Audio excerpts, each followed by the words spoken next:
Olá, está no ar o primeiro episódio do podcast do Videogame Cósmico, Explodindo a Cabeça do Alfinete. Por que esse nome? Não perguntem, depois a gente explica em algum momento. Em algum momento a explicação vai vir. Melhor. No primeiro episódio a gente pensou em fazer assim, o assunto é o que é a iluminação? Só isso. Bem tranquilo, bem suave. É porque assim, no caminho espiritual, né, especialmente no caminho budista, a gente ouve falar muito de iluminação, né? E em outros caminhos também, no yoga se fala da liberação, né, de moksha, mas no budismo se fala de iluminação e todo mundo meio que já ouviu falar disso, né? Sabe, é uma pessoa iluminada, né? Essa pessoa tem uma luz. Então, se o objetivo do caminho é iluminação, a gente pensou assim, pra gente começar esse nosso programa aqui, esse nosso podcast, né? Que a gente vai abordar um monte de tema do caminho espiritual, de sociedade, de tudo. De vida. De vida, a gente começar definindo o objetivo dessa parada toda. Por que a gente tá aqui, né? Por que a gente tá fazendo tudo isso? Por que a gente nasce, cresce, fica velho e morre? Como vivem. Do que se alimentam? Enfim. Então, esse é o ponto. O que é iluminação? Esse é o assunto de hoje. É engraçado porque você falou assim que é o objetivo do caminho espiritual, mas ao mesmo tempo, muita gente que a gente conhece como uma pessoa espiritualizada, envolvida na espiritualidade, pouca gente, assim, que a gente tá numa bolha, né? A gente tá na bolha do budismo. Mas fora dessa bolha, pouca gente pensa, né? Tipo, é um caminho, pra onde eu vou? Entende? Eu ouço muito falar nas redes sociais sobre despertar, né? É um despertar. Depois que você passa pelo despertar, você começa a ter isso, sincronicidades, sei lá. Começa a abrir o seu terceiro olho. Começa a abrir o seu terceiro Aí você vai ver, na verdade, é um furúnculo. Não, brincadeira. De repente, você começa a ver as suas próprias sombras e é um processo que não acaba nunca, né? Você vai integrando as suas sombras. Também tem a coisa de acolher a sua criança interior. Então, tem vários... Cura, se curar. É uma cura constante. Então, são vários processos, assim. Mas eu não vejo muito o pessoal falar sobre a iluminação. Como é que é? É brilhante? O que você parece essa iluminação? O que eu vou sentir quando eu estiver iluminada? Será que eu já estou iluminada? É. Será que eu cheguei lá? Porque eu estou sentindo aqui, agora que eu estou meditando, uma paz boa. Eu já cheguei, já devo ter iluminado. Acho que eu estou iluminada. Não. Então esse é um bom ponto, realmente. Eu também tenho essa impressão, assim. Não se fala muito. Não se fala muito. E assim, e aí tem essa bolha maior da espiritualidade, né? Então, que na internet, nas redes sociais, essa bolha se expande muito rapidamente. Então, muito nova era, né? A coisa da nova era, espiritualidade nova era, que mistura um monte de coisa. Pega umas coisas dos orientais, né? Mistura com um pouco de cristianismo, xamanismo, magia, faz uma salada louca, bate no liquidificador e sai, vai um monte de página de internet falando de um monte de coisa. Que tem muita coisa útil, mas que acabam misturando muito conceito e tal. Ninguém fala muito do ponto, assim, que é a iluminação. E mesmo dentro do budismo, eu comecei a fazer prática budista em 2017, né? E eu demorei muitos anos para começar a entender o que é iluminação e provavelmente eu não entendi nada até agora. Mas assim, ao menos uma ideia teórica melhor eu acho que eu tenho. Mas mesmo quando você entra no budismo, você tem uma infinitude de ensinamentos, né? São milhares. Se diz que o Buda deu 84 mil ensinamentos diferentes, né? Para os variados tipos de pessoas, assim. Também são enormes, às vezes. Um ensinamento, às vezes, assim, é uma bíblia gigantesca, né? E mesmo assim, praticando o budismo e entrando em contato com vários ensinamentos, a iluminação ainda é misteriosa, sabe? Então é muito doido. A iluminação é uma coisa, assim... E tem divergência dentro do budismo, dentro das escolas budistas, dos mestres. O que é iluminação? Iluminação é a mesma coisa que nirvana, ou é diferente? O que é o nirvana? Então assim, resumindo, esse podcast não vai dar a resposta definitiva, porque... Saiba. Mas fica aqui com a gente, vai. Fica aqui, porque a gente vai tentar se aproximar, né? Então, por onde a gente começa, né? Se é um caminho, por que é um caminho? Porque tá ruim onde a gente tá? Assim, normalmente as pessoas vão procurar a espiritualidade como uma espécie de fuga da dor, de fuga do sofrimento. A pessoa quer conquistar alguma coisa que ela tá tendo muita dificuldade, a cura de alguma doença. É um profundo desespero que faz a pessoa se voltar para aquilo que é desconhecido. Muitas vezes no momento de desespero. ponto de partida para a iluminação é o samsara, basicamente. A Daphne está falando disso, assim. A gente vive nesse estado de constante insatisfatoriedade, né? A gente está sempre querendo alguma outra coisa. Então vai ter os sofrimentos mais evidentes, Mais né?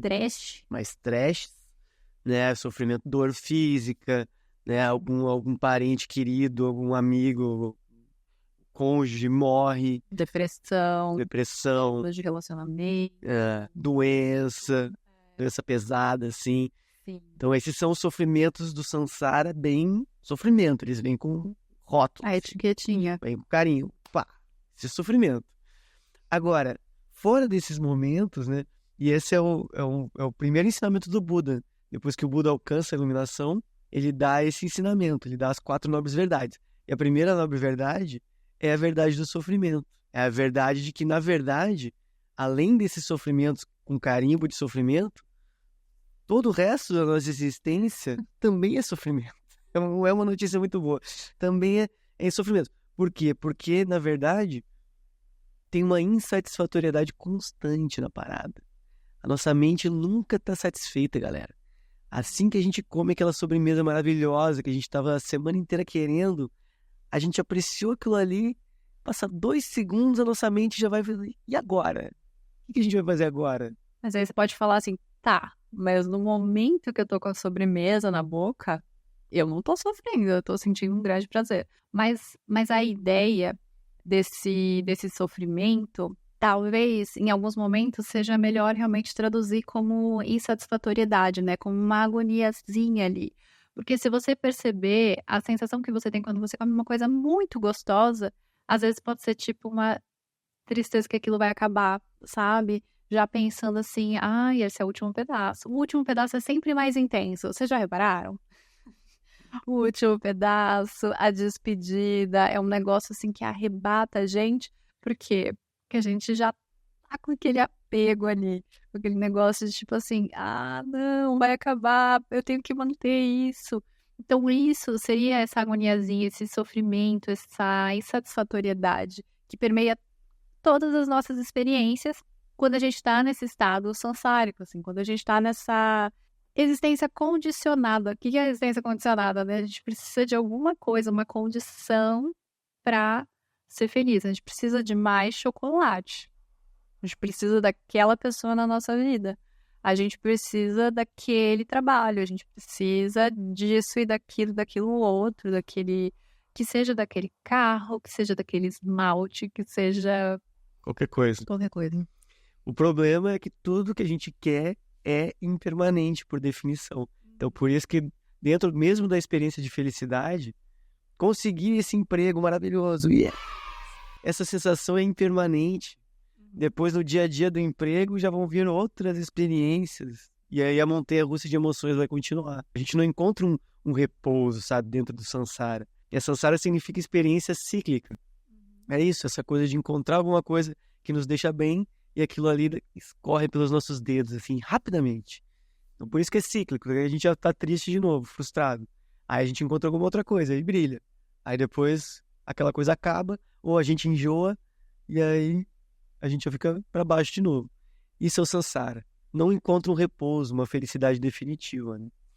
E aí os yogis, o próprio Buda, eles pararam para investigar a existência, investigar a mente, investigar o que é isso aqui, né? Em vez de seguir eu preciso caçar para comer, eu preciso trabalhar, eu preciso casar. Eles pararam para observar. E eles repararam que é cíclico, que você acha que tá ali, naquele objeto, realmente vai estar a sua felicidade. E aí você chega lá e aí tudo se repete. E só muda o objeto. Só muda, tipo, a etiquetinha que tá ali, que você colocou. Tipo, a experiência vai se repetindo e se repetindo e se repetindo. Muda a superfície, né? A aparência da experiência. Mas internamente é sempre a mesma coisa. É um desejo por alguma coisa, você obtém algum tipo de felicidade muito transitória e depois vem uma mente insatisfeita que quer alguma outra coisa. Essa é a experiência básica, né? E a própria história do Buda, né? O Buda era um príncipe que viveu há 2.600 anos atrás lá na Índia, e aí ele era um príncipe que ele tinha uma vida de príncipe.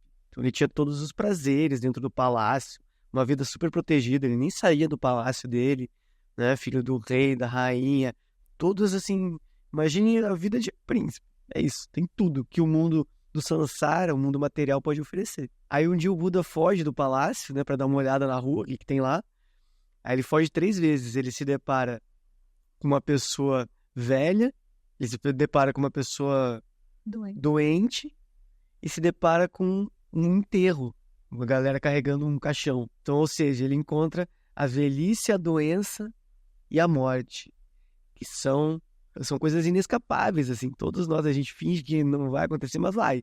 Com sorte, a gente fica velho e doente, né? Porque se der azar, a gente morre antes por alguma causa mais abrupta, né? Então, o Buda, quando ele vê essas coisas, ele se dá conta dessa experiência de sofrimento que está nos rondando e vai chegar para nós, para todo mundo.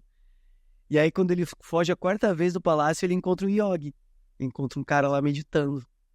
E aí ele vê que ele se liga. Bom, é isso que eu tenho que fazer.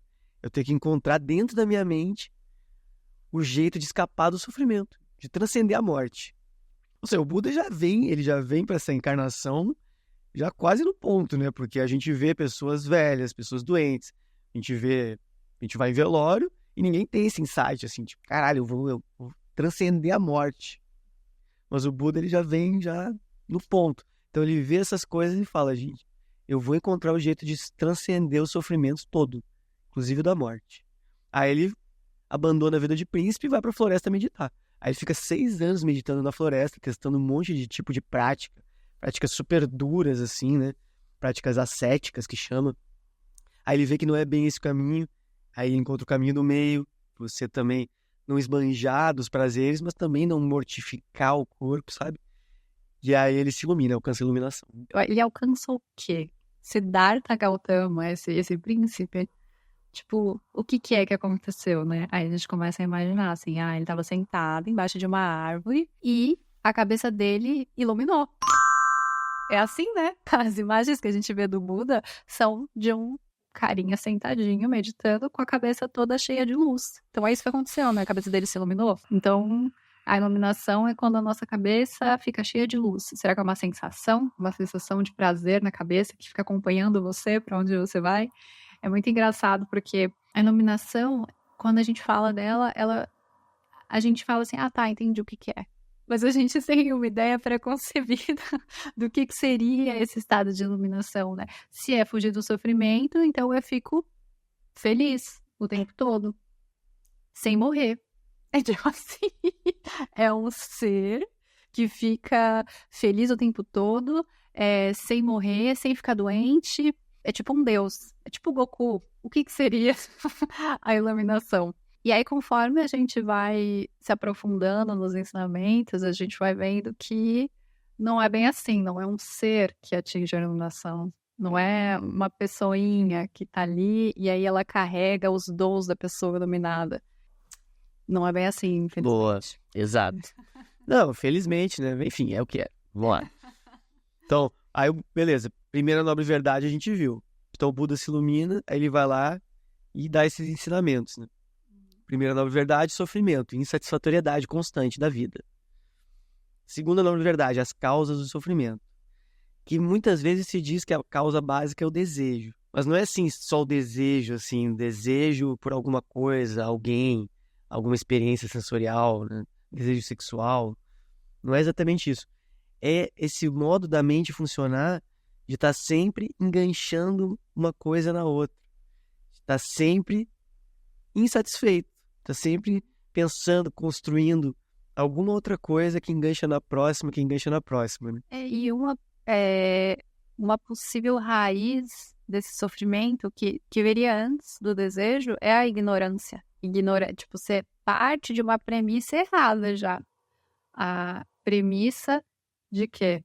De que há aquele negócio ali, e que aquele negócio ali contém a felicidade. E de que tem alguém aqui. Para aquele negócio estar ali, tem que ter alguém aqui. Agora, você que está ouvindo isso no podcast e não está vendo o que eu estou fazendo, eu estou apontando para uma coisa fora de mim, e essa coisa fora de mim teria a felicidade, ela seria capaz de proporcionar nesse ser aqui que sou euzinha, essas sensações que eu tô buscando. Então a gente parte dessa premissa e deseja. E aí começa a construir a pessoinha que quer aquilo e tal. Eu queria só fazer uma pausa, assim, para comentar sobre essa questão do desejo. Porque eu lembro na escola de ouvir um professor falando sobre budismo, né? E ele falava assim, acho que foi na 4ª série, ele falava assim, desejo, o budismo fala para não desejar, mas tenta aí não desejar, tenta aí, tá vendo? Não dá, você vai como se ele tivesse chegado. Não, o budismo é um paradoxo sem resolução, e acabou, pronto.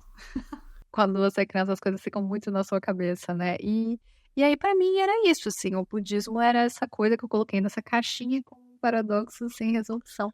Porque, de fato, se a gente foca só no desejo, realmente, né? Tentar acabar com o desejo, você vai acabar indo por esse caminho da mortificação, né? Dos ascetas e até de outras tradições mesmo. O próprio cristianismo tinha as mortificações, né? Tem essa coisa, assim, de você começar a achar que o desejo é uma coisa da carne, é uma coisa do corpo. É pecado.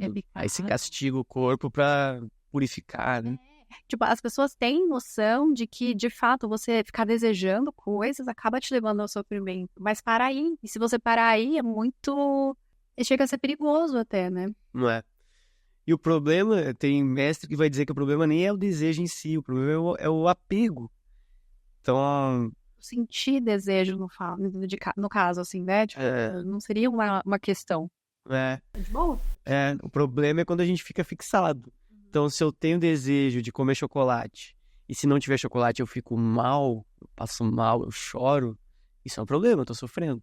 Agora, se eu tenho desejo de comer chocolate, mas eu não tenho apego, e aí se não tem chocolate eu fico de boa, o desejo desaparece, porque eu não tenho fixação aquilo ali. Então, o problema seria mais o apego, né? A fixação. Isso, e aí fica a coisinha aqui, o pensamento para você refletir aí de casa, pra gente refletir. O que aumenta a fixação, há quem diga, é não poder, às vezes, sentir aquilo. Às vezes você não poder sentir o desejo faz o seu desejo, tipo... multiplicar. Ficar muito mais forte, porque você tá rejeitando aquilo, porque aquilo tá tipo, ai, não pode, é proibido. Aí você dá solidez, né? Pra aquilo ali você cria um monstrinho, né? Exato. A base da causa do sofrimento é a ignorância, como a Daphne falou, a vidya, né, em sânscrito, que na verdade é a sensação de dualidade. Então você simplesmente achar que você é um euzinho separado de todo o resto, essa é a base. Então isso vem antes do próprio desejo. O desejo só surge porque a gente acha que a gente é separado do resto. Se é tudo uma coisa só, o desejo, ele surge, mas a gente sabe que ele é uma brincadeira dentro dessa grande unidade. E nisso eu acho que tem um mérito, assim, da espiritualidade nova era, meio difusa, né? Que muitas vezes não sabe bem as fontes do que está falando, mistura um monte de coisa, mas muita gente chega nesse ponto, assim, que a ideia é a gente ir para essa unidade, né? Para essa união com o todo, que, enfim, a gente nunca deixou de ser esse todo. Então isso realmente se aproxima da sabedoria profunda do budismo, claro que de um jeito um pouco superficial, mas se aproxima, né? Então o ponto é, se a gente se vê como separado, a gente está na ignorância, a gente está dentro do samsara. Aí surge desejo, surge frustração, apego, tudo. Então, e aí se fala, né, que a porta de entrada do samsara é a mesma da saída. Então, se você opera com essa ignorância da dualidade, você está no samsara. Sofrimento, frustração, sensação de eu separado. Se você vira a chave, se você percebe que não tem essa dualidade, que é tudo não dual, a minha mente é não dual com o resto do cosmos, na verdade nem tem um eu separado aqui, você saiu do samsara. Tcharam! E a gente chega na terceira novidade. Essa é a terceira novidade. E aí, no caso, a segunda fala que o sofrimento não é natural, apesar, né, da gente estar imerso aqui nesse lugar de sofrimento samsárico, ele não é natural. Não é uma coisa que vai... é assim mesmo. Não é obrigatório. Não é obrigatório. E a terceira nova verdade vem e afirma, é isso. É o fim do sofrimento. Né? A terceira nova verdade é assim, é possível acabar com o sofrimento. Porque justamente esse sofrimento todo, galera, ele é construído por uma ilusão da mente. A ilusão da dualidade, ela surge dentro da mente dos seres. Não é uma coisa real. A dualidade não é real. Ela surge da impressão errônea e ilusória da mente dos seres. Então esse sofrimento ele é todo construído. Então sim, né, dentro dessa segunda nobre verdade, das causas do sofrimento, já dá para ver que o sofrimento é fake. E a terceira nobre verdade vem e fala, é possível o fim do sofrimento. A liberação é possível. E a quarta nobre verdade é o caminho para o fim do sofrimento, que é o Buda ensina o nobre caminho óctuplo, né? O nobre caminho de 8 passos, que tem todas as instruções para você alcançar esse estado de liberação total do sofrimento. Chegar na famigerada iluminação. Pois é. Então, beleza, tem um caminho. Aí qual é o caminho, né? Bom, o caminho tem vários tipos de caminho, várias abordagens, mas a gente não vai entrar nisso aqui hoje, né? Mas o que é a iluminação? A gente ainda não chegou. O que é essa liberação do sofrimento, né? Então, o primeiro ponto da iluminação, enfim, vai ter divergências, mas a gente vai adotar aqui a linha mais do budismo tibetano, que é a que a gente é mais próximo, né? A iluminação começa, na verdade, o primeiro grau assim de realização não é a iluminação total ainda, mas é quando acabam as aflições mentais. Os grandes yogis, né, yoginis, elas chegam num ponto que é chamado, né, no budismo de arhat, que é o ponto que assim não tem mais aflição mental, não tem mais ilusão de identidade separada, não tem ilusão de que as coisas são realmente existentes, né? No budismo o ponto central é a vacuidade, tudo é vazio de uma existência inerente, sólida, né, real, assim. Na verdade é tudo como um sonho, é isso que os mestres dizem. Então o arhat, esse ser que alcança esse nível de realização, ele vê isso. Então ele não tem mais aflição mental, ele não tem mais raiva, não tem mais apego, não tem mais rejeição a nada, não tem inveja, não tem orgulho, não tem nenhum tipo de emoção perturbadora, não tem ignorância também. Ele está lá repousando, né? Ele está iluminado? Ainda, na visão do budismo tibetano, ainda não. Mas para nós, seres comuns, um estado desse é iluminação já, né? É tão maravilhoso que um ser que vive nesse estado, galera, ele não tem aflição nenhuma. Então, mesmo quando a gente acha que tá bem, tá numa rede, na praia, tomando uma caipirinha, a gente ainda tem uma aflição que ela vem dessa ideia de eu, de separação. Esse é o nível mais sutil de sofrimento, né? É o sofrimento da dualidade. Se tem uma impressão de dualidade, tem sofrimento. Então, esse ser já não tem mais isso. Então, ele deve viver num êxtase, num bem-estar supremo, assim, muito além dos bem-estares, né, dos prazeres que a gente obtém aqui nesse mundo. Uma coisa que acho que é legal da gente falar também é que, pra gente, isso seria o que mais se aproxima daquilo que eu falei que seria a iluminação, né? Uma pessoa que anda praticamente com uma bolinha dourada na cabeça, assim, sabe? Permitindo que ela não sofra, que ela esteja sempre nesse bem-estar eterno. E aí é engraçado que tem várias palavras para iluminação em outras línguas, né? E aí a gente aqui, no português, fala iluminação. Mas aí a gente encontra Satori no Zen, a gente encontra Samadhi, a gente encontra Moksha, né? A gente encontra várias palavras que significam Nirvana, o nome da banda. A gente encontra várias palavras que significam estados, né? Estados em que você alcança, que um ser alcança. E aqui, nesse episódio, a gente está falando de uma transcendência que é total, que é última. Exato. Essa é a diferença da iluminação para algum estado de bem-estar transitório. Então, na meditação, você pode alcançar estados super profundos de prazer, assim, de felicidade, só que eles passam, né? Então, se eles passam, eles não são iluminação. A iluminação é justamente um estado que não é estado, é uma condição permanente. Então, quando o ser atinge a iluminação, ele não oscila mais. Ele é para sempre iluminado. Mas o ponto não é um ser que se ilumina, né? Então, basicamente, vindo do outro lado agora, né? Explicando a base da coisa. Basicamente, galera, todo mundo é iluminado. A base de todas as mentes é a mente iluminada. O que é a mente iluminada? É uma mente totalmente livre, assim. Ela é ilimitada. Ela não está confinada a nenhuma configuração específica. A nossa mente, né, dos seres comuns, é uma mente que observa o mundo a partir de referenciais próprios. A gente tem nossas marcas kármicas, né? Nossas ações passadas, nossas experiências passadas que moldam o jeito que a gente vê a realidade a cada momento. Então, cada um está construindo a sua realidade a cada momento, simplesmente ao olhar para as coisas. A mente de um ser iluminado, de um Buda, esse é o ponto, né? Buda não é uma pessoa, tá? Buda é um estado, é uma condição que todos os seres têm como base, não é uma pessoa só que alcança. Então, essa mente do Buda, ela não tem esses referenciais, ela é totalmente livre e desimpedida. Só que o que acontece? Essa mente livre e desimpedida, ela é criativa, né?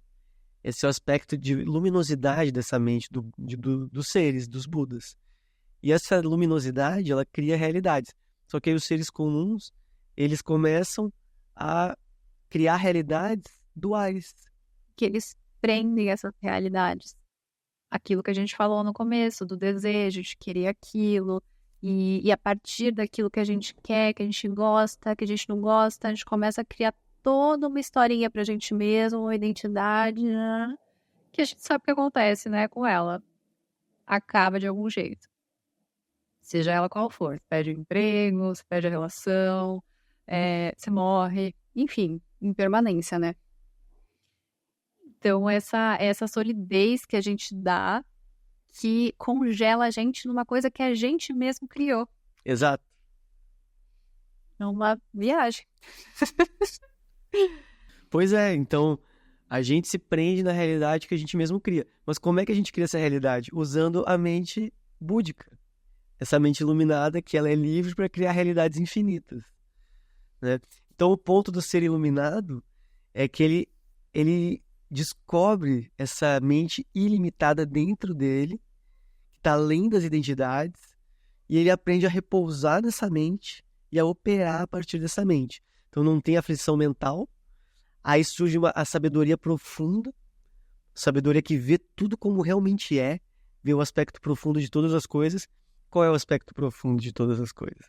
É justamente esse aspecto de liberdade e de surgimento das realidades todas, né, dos mundos, das galáxias, dos mundos mentais dos seres, tudo surge a partir dessa dimensão ilimitada de liberdade, que no budismo é chamada de vacuidade, porque não tem nada dentro. É um grande vazio, só que é um vazio fértil de onde tudo brota. Essa é a base de toda a realidade e a base da mente de todos os seres. Então o Buda é um ser que descobre essa base dentro da mente dele e aprende a repousar e viver dentro dessa base. Que na verdade é uma base de onde a gente nunca sai, a gente está sempre dentro disso. A nossa mente está sempre criando realidades novas, a gente está sempre operando com identidades diferentes, né? 5 anos atrás eu era muito diferente, 10 anos atrás, então 30 anos atrás eu era criança, eu tinha 5 anos, estava lá comendo terra. Hoje eu não vou, quando eu vejo terra, a última coisa que eu vou querer fazer é comer essa terra. Por quê? Eu comi ração de cachorro de verdade, uma Quando eu era criança. Exato, uma coisa que... Não, semana passada. Pô, eu comi ração de gato quando eu já tinha 20 e poucos anos, tá? Mas eu tava bêbado. Enfim, né? Mas a mente muda. Hoje, eu mesmo bêbado, dificilmente eu vou comer ração de gato. Não vou fazer isso. Espero que eu não faça isso. Mas por quê? Como é que a gente muda tanto? Essa capacidade que a gente tem de transformar tão completamente a nossa vida que a gente fica até assustado. E é uma loucura, porque quando a gente está no meio de uma mudança tão grande, a gente fica muito sem chão, literalmente.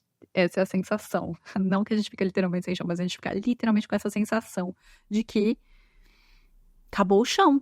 Não tenho. Gente, e agora? Quem sou eu, meu Deus? E agora? Perdição total. Porque a gente está acessando esse lugar livre. E agora, tudo pode ser? Gente, mas se tudo pode ser, eu tô perdida. A gente não se encontra mais. É muito assustadora essa sensação. A gente tem isso, às vezes, quando a gente perde coisas muito básicas, assim, na nossa vida. E esses são momentos muito propícios, assim, pra gente observar. Descobrir essa dimensão ilimitada de liberdade, né? Nossa, sim. E aí, falando dessa liberdade que já está em todos nós, a gente consegue conectar com a coisa da unidade, com tudo ser uma coisa só, sabe? Que é feita de causas e condições. E quando a gente vai olhar os pedacinhos individualmente, a gente não acha nada fixo, nada que a gente possa apontar. Esse é esse negocinho, e ele sempre vai ser esse negocinho. Eu posso contar que isso aqui é a partícula base de todos os negocinhos. A gente nunca acha isso. Nem a ciência acha, né? A ciência vai escarafunchando a matéria e vai encontrando uma coisa super assim, partículas que se comportam como onda e ora como partícula. É tudo. A própria ciência vai descobrindo que tudo é desse jeito, né? Nada existe concretamente de fato. Doideira. E tudo só existe dentro da mente dos seres que enxergam de um jeito ou de outro, né? Que é justamente esse poder da mente búdica de criar realidades. Só que o que? A gente não percebe essa liberdade natural da nossa mente. Então a gente se fixa numa identidade. Eu sou assim, foda-se. Né? Então, eu sou assim, não adianta. É difícil, assim, né? A gente largar É, dos referenciais. exato.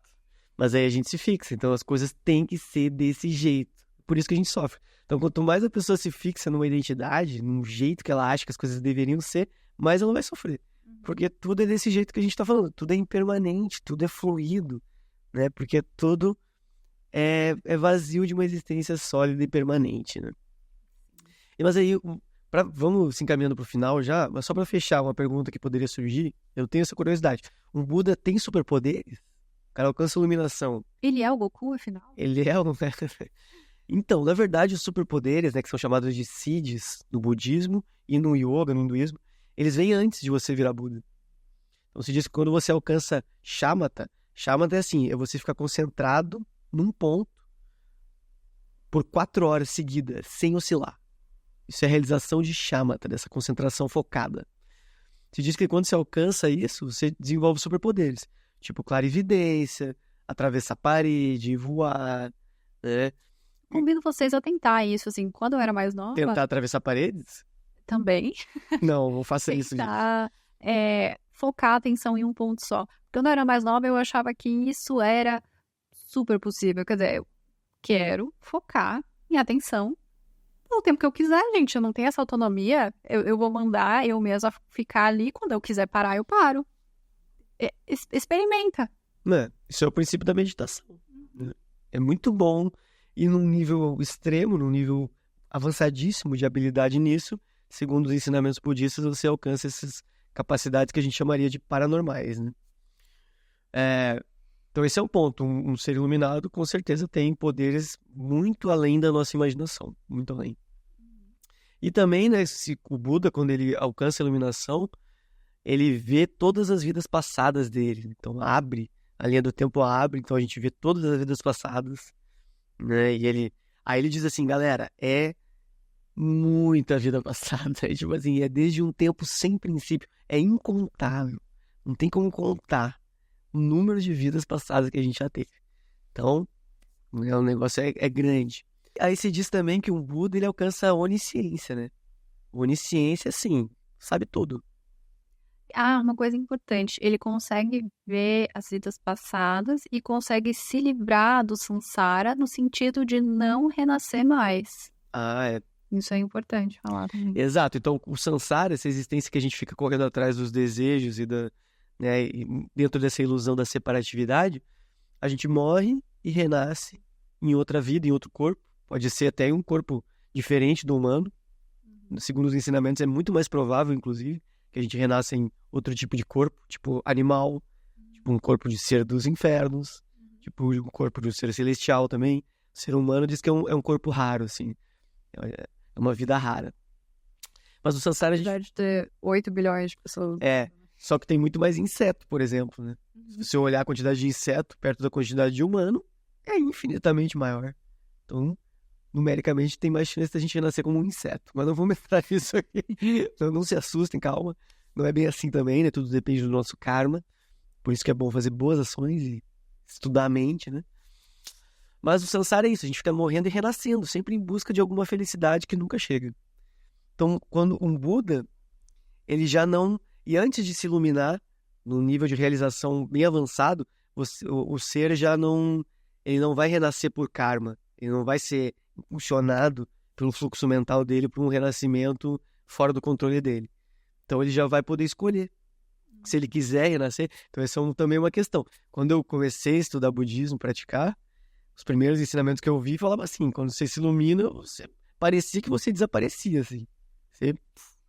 É nirvana, é nibbana, é o apagar da chama, o apagar da vela. Aí eu perguntei um dia pro professor de meditação, mas e aí, o que acontece? Eu desapareço? Aí ele falou, não sei, vamos descobrir, né? Opa, não sei, né? Eu quero isso aí.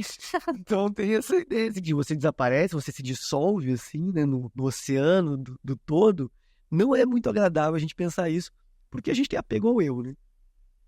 Mas aí, acho que o Dalai Lama falou isso, né? Que, pô, se o caminho for para desaparecer no final, eu não quero esse caminho. Então, segundo outras linhas budistas, né? O budismo tibetano, por exemplo, você pode se iluminar e continuar renascendo nos mundos. Só que aí você renasce com um propósito, né? Você vai renascendo para beneficiar os seres. É engraçado também, importante a gente falar que o renascimento ele não é como uma encarnação, não é uma pessoa que está ali. Se fala renascimento porque você não existe ser, né? Como a gente falou, assim, nada é separado de fato. Então não tem um ser que está ali reencarnando e tal. Então não é como se você tivesse existido para desexistir. Nada vai desistir, entende? O que tem é a consciência. Essa consciência, ela permanece. Então, tranquilo, assim, a consciência, ela segue, né? Esse é um ponto talvez bom pra gente fechar, então, né? Porque isso é um diferencial do budismo, é um ensinamento bem específico do budismo. Então você pega outras tradições, inclusive o hinduísmo, né? E aqui, espiritismo, cristianismo, ainda mais, né? Que vão falar de uma alma individual que vai caminhando, subindo a escada, subindo a montanha, para chegar lá, né? Talvez na união com Deus e tal. E no budismo não é assim. No budismo, na verdade, tem uma mente livre, que não é pessoal, é a base de todas as mentes, é a mesma consciência, é a consciência atemporal, né? Vários nomes, assim, a consciência prístina. Então, isso é a base de todas as mentes. E aí, as identidades que surgem, elas são manifestações dessa base que não é pessoal. Então, as identidades, elas são ilusões construídas pela mente primordial, pela consciência primordial, né? Então, o caminho, na verdade, não é você subir a montanha, chegar lá no topo, fincar a bandeirinha da iluminação e falar, me iluminei, né? O Lama Santen, o mestre budista brasileiro, ele sempre fala, você não chega lá e tira uma selfie, manda, mamãe, me iluminei, né? Não é assim, galera. O caminho é você simplesmente perceber que você já é um Buda.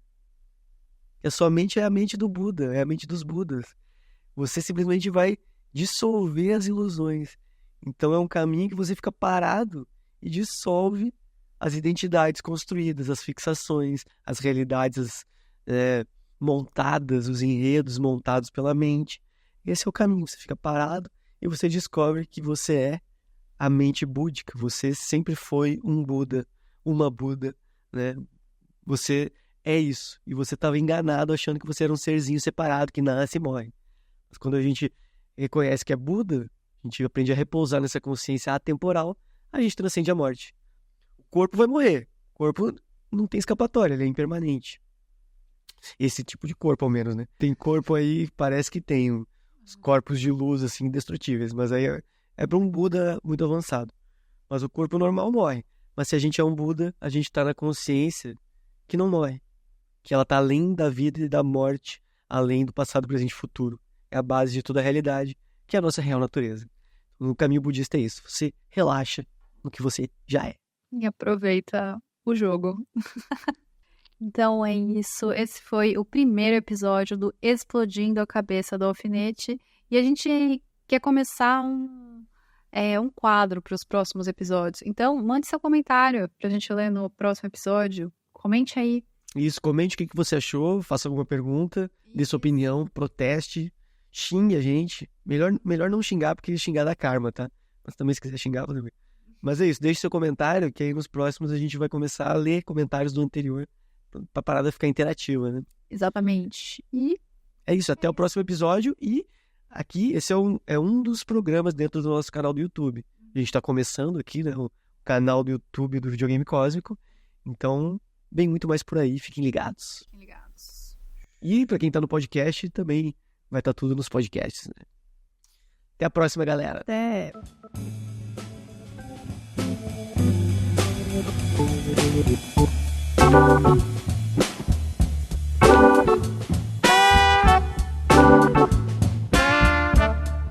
Tchau.